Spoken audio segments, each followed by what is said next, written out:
भनेर जाँदा नमिल्ने भनियो। अब के गर्ने प्रश्न गर्नुभएको छ।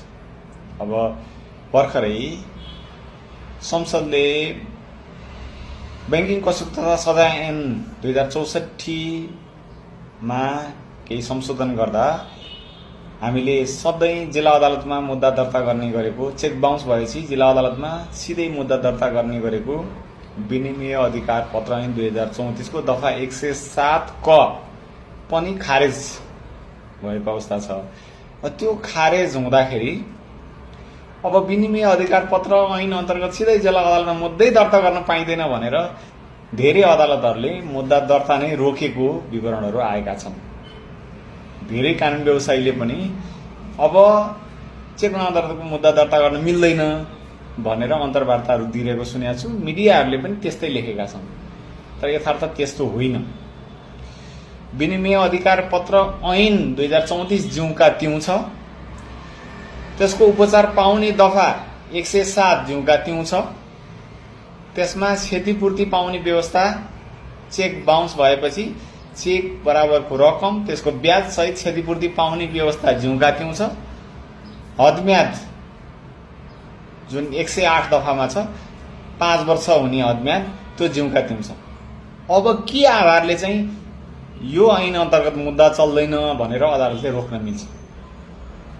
यो कोही जान्ने मान्छे हुनुहुन्छ भने मलाई एकचोटि पढाइदिनुस् न। मैले त्यस्तो भेटेको छैन।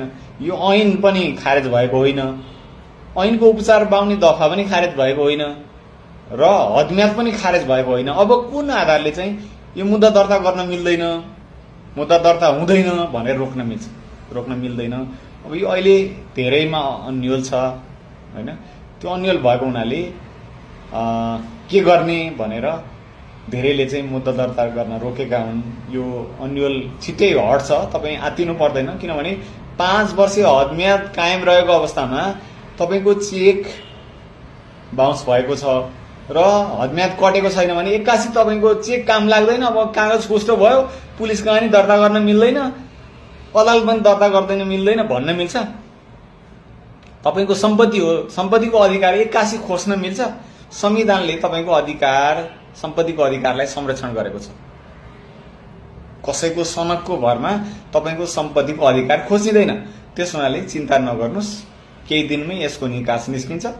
निकास निस्किएन भनेदेखि अदालतले, सर्वोच्च अदालतले यस बारेमा बोल्नेछ, नभए रिटहरू दर्ता हुनेछन्। कुनै न कुनै विधिबाट यसको निकास तपाईले पाउनुहुन्छ। तपाईको चेक काम लाग्छ, सुरक्षित राख्नु होला, खोस्टो भयो भनेर नफ्याक्नु होला।